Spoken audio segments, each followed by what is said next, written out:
right, cool. So now, talking a little bit about how I think they came up with it, because when you're listening to it, it's very hard to hear there's no obvious 5/1s going here. We change key there. Here we change key like this. Whatever. So I did some thinking about it. Like, how did they compose this, and what were they thinking? And here is what I think they were thinking. First of all, the most striking part of the entire tune probably is the intro. It's the part that's kind of weird and interesting in a player's type way, where you listen to it and you go, wow, that was really neat. Like, it sounds cool, it sounds hip, it sounds, kind of not really dark, but kind of edgy, and as much as kind of like funk fusion from however long ago can sound edgy. That, right? So the way I think this was probably written initially, my guess is maybe outside of lyrics, or maybe the vocalist had a melody, or I don't know, but I suspect that the guitar player, maybe it could have been on keys too, but it seems very guitar playery. It seems to me like something that'd be written by a guitar player, not by a piano player. At least this. You've got power chords and power like. I think it seems to me like something written by a guitar player. That's just a suspicion on my part. So what I hear is like, okay, this is all kind of around E minor. And a person would just noodle. If you were noodling around with E minor, playing a blues, you're thinking like that kind of way. And you think, well, I don't want to play like that. Maybe you kind of thinking jazzier, and you got like, where it's like I went to a major 7, like melodic minor, but I had the flat 7 at the same time. Maybe then that kind of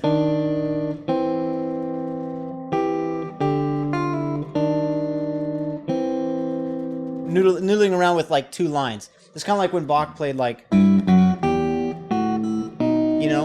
we have that kind of thing going on here, where it's like, where we're kind of treating like there's 2 entities.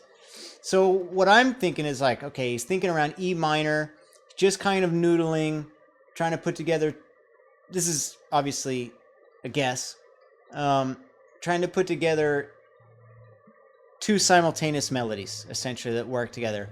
Contrary motion, I don't think here is an accident. So I was like, that sounds cool for that reason. And this is where it breaks the rules of counterpoint in the it's got parallel fifths, right? Not to mention this note and this note, they both seem out of context in a way. If we were doing E minor, this is a major 7 and this is a flat 5. Now the major 7 seems more obviously out of context, because a flat 5, we're thinking if a guitar player writing it, then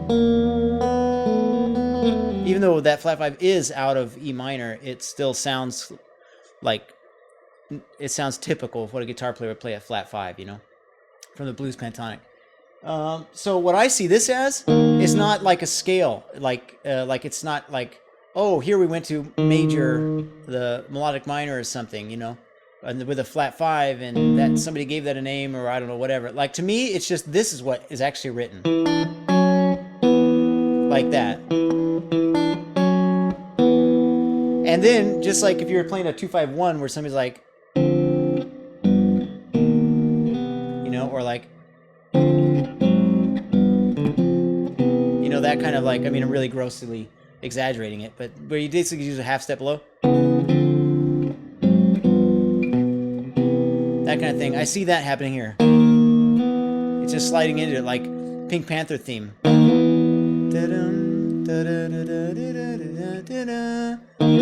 hear that? That kind of thing. So that's basically, I look at that as being like what would you put it, like I think of it as non-integral.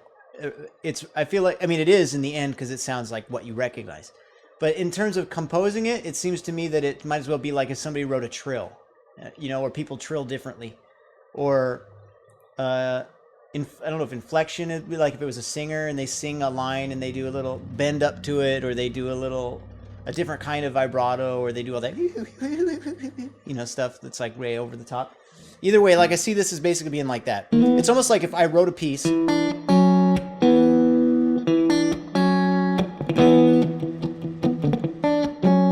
Like, I don't know how I'm going to make this, kind of like this. How do I write this into a piece, Well, and then you toy with it and you start to sound like, oh, this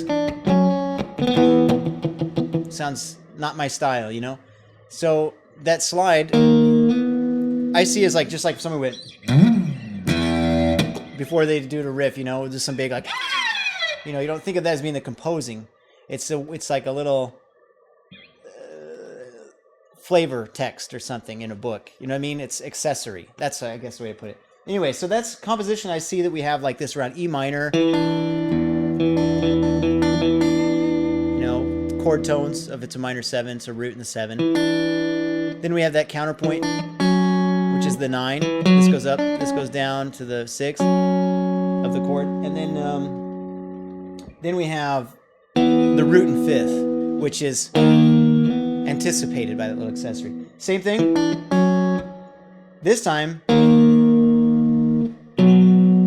right? This is going to be the 5th and the 9th. So at this point, I think that I suspect that the thinking in the composer's head is probably less about. It's probably now it's like, oh, doesn't this sound cool?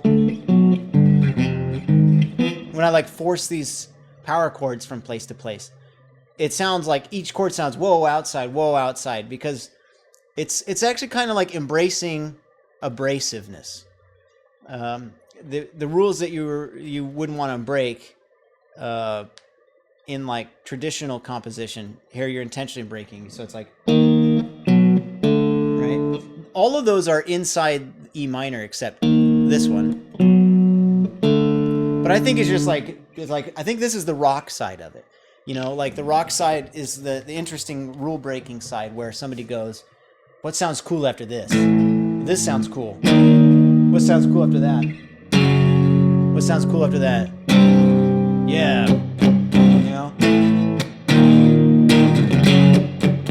They're writing a heavy metal riff or something, And so I think, and when I suspect if somebody sit down and they thought, I want to do something with two voices, 2 different parts. Let's see, maybe I can do some like counterpoint. I'm thinking like the contrary motion, and that kind of slidey type jazz thing. Now I'm changing my thinking into that. Do it again. Now I'm thinking like kind of like more like a rock player, just like, what are these like heavy metal? Like that's heavy metal if you're not a heavy metal guy. Right? It sounds like dark. If it were strings, it'd be like the song the score you hear under when you first see the shredder the first time in the live action Ninja Turtles. It's like that. It sounds like,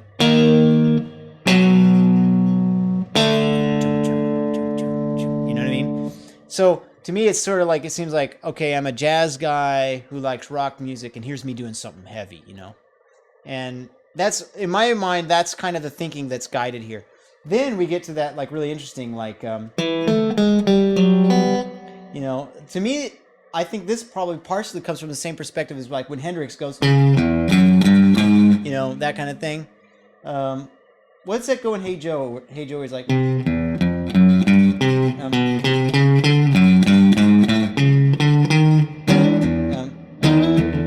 don't remember the chord,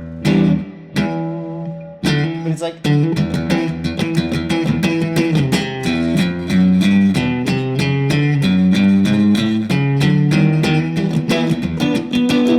whatever he does. I don't remember that. I don't remember that riff, but this part, it's like the kind of, I think, where it's like just chromatic stuff, like it has like beginning targets and end targets. You got your C chord, starts on C, to a G, right? C chord, which are the same chords from where it's like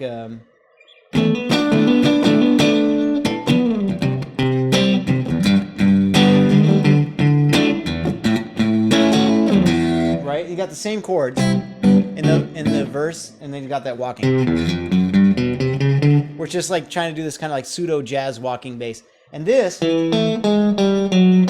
I see as being the same mentality.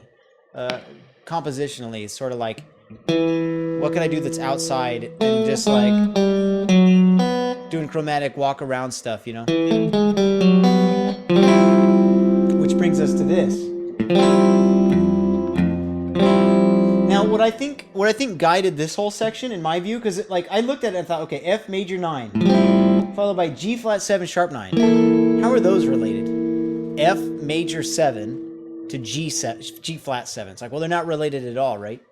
Well, how is G flat 7 related to the next chord, which is, what was next?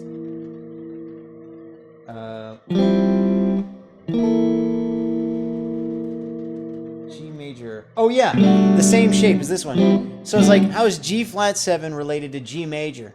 And in my head, I'm thinking like, well, G, maybe what's a tritone sub from G flat? It would be C7. So maybe he's thinking like the 4 chord, right? But as dominant, like in the way you hear a blues. Only then it doesn't go to a G7, it goes to a G major 7. It's just like way convoluted, and that thinking's not working out. How I'm trying to see how these chords are related to one another in that kind of like, in that theoretical sense. That's sort of like what one has to do, I think, in order to deconstruct a composition, to try to get themselves in the head of the composer, is not thinking about like what exactly, how things are related in a like a true technical sense, because it's not really the relation of the chords that you're actually seeking. What you're actually seeking is what were they thinking at the time, you know? That's kind of, I think that's how to get in their head. So what I see as really the common, I think the thinking is in the bass. You're hearing this, here's your E minor over, right, with all that chromatic stuff, and it's all around E. Then it goes up to F, then up to G flat, then up to G, and then up to A flat, right, when it goes to that major 7. So it seems to me that the composer's thinking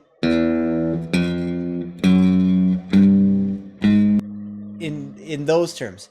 And then going, okay, I want to have chords ascending by half steps, you know? What chords work here, you know? Well, if this is E minor, then you could think maybe if this is E minor going to F, that makes sense. That's like, this would be like Lydian.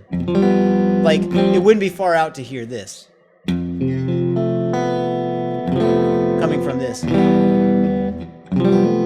Because, you know, like a minor chord going up a half step to a major chord only happens once in a diatonic scale, right? So, I'm sure that when the composer was thinking it, he had that idea about the bass line moving, which seems more pianistic, really, than anything else. Bass players probably on average don't think, oh, well, here's my bass line. You know what I mean? And guitar players probably not so much either. Guitar players are thinking more like this. Like, oh, this chord and that chord. How's this chord? How do I go from one chord to another? Or what are they, you know, like they're thinking the whole chord. And the bass player thinks about the bass generally. And so a pianist really kind of thinks of them both. They're thinking of slash chords, right? So I'm guessing this seems to be something that would be more thought of, written more, at least with the pianistic mentality. Not to say it was necessarily written by the piano player, although it probably was, knowing that that guy was such a prominent figure in the band, maybe the most, I don't know. But anyway, so we have that low bass line that's moving around and assigning chords to it. And so I could see where the first one would make sense if I thought, you know, that's fitting in within a certain diatonic key, right? Where E is the 3 chord. But it seems like it already changed key, because when we're jamming around, like, we're kind of just normally hear minor, and you're thinking, like it's in the key of E minor. Of course, in jazz, you know, it's mostly Dorian, and it's really loose, you know. But the idea that you expect it to be a 6 chord Aeolian, or a meaning it's a 1 chord in minor, or a 2 chord Dorian, just because so much stuff is, you know, where you hear like with this note would mean Dorian. If I were to choose which would be the most interesting one, it'd be the one that's not those, the ones that's least expected, and so that'd be. Now it's very well possible that they just went, oh yeah, let's have it. You know, we did minor. You know, how does it sound with minor, F minor? Then I go, you know, well that doesn't sound so cool. You know, I mean, imagine you just say all minors. That does not sound cool. So you need some variety. It starts on a minor chord. We could go to a dominant chord next, F dominant, right? That works without being strange. Like it doesn't sound bad. But what we have has a high E that's shared with before. Maybe that was a consideration. I'm guessing that the kind of vague concern over like I want some kind of cool chromatic line. You know, then just noodle around with chromatic lines. It makes sense where am I coming from, and where am I ending, and that kind of thing. I imagine it was probably looking just for cool chords. First one, you can make the case for it being a 4 chord, and the E was a 3 all along, but that might be overdoing it. Next, we got that 7 to G, major 7, and then to the A flat major 7. And now what we have here is basically just, which is, you could maybe look at it like doing that thing where we went, you know, have that kind of ascension. But my guess is the compositional concern was about the bass line and just assigning chords to the bass line, and then they probably just put down chords that they thought sounded cool. That's my guess.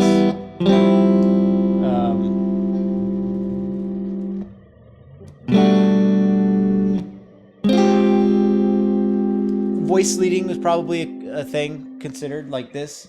Goes up 1, or this. Goes up a minor 3rd. Oh, that sounds cool. I think that's a Scott Henderson song. Anyway, so that's the part that I understand the least, probably, in terms of how they're thinking. Unless it's true that their thinking was, oh, this would sound cool, this would sound outside.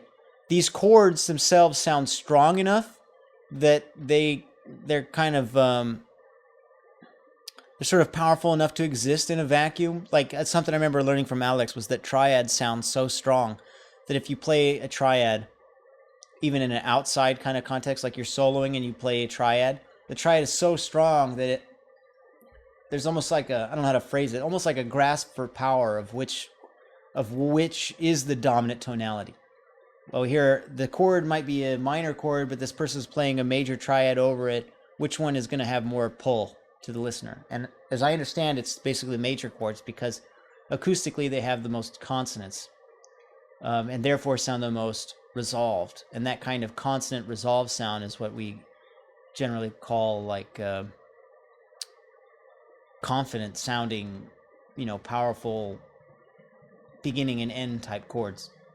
Anyway, so some of that stuff might have been consideration, but that's where, for my money, if I were to guess, I would say there's some fishing of coolness going around. But I definitely think that ascending bass line is not an accident. I think that's another way you can look to try to get in the composer's head. You go, does that really look like an accident? They accidentally compose these weird chords that have nothing in common, but just so happen to have this chromatic bass line? No, it's probably the bass line was what they had in mind to begin with.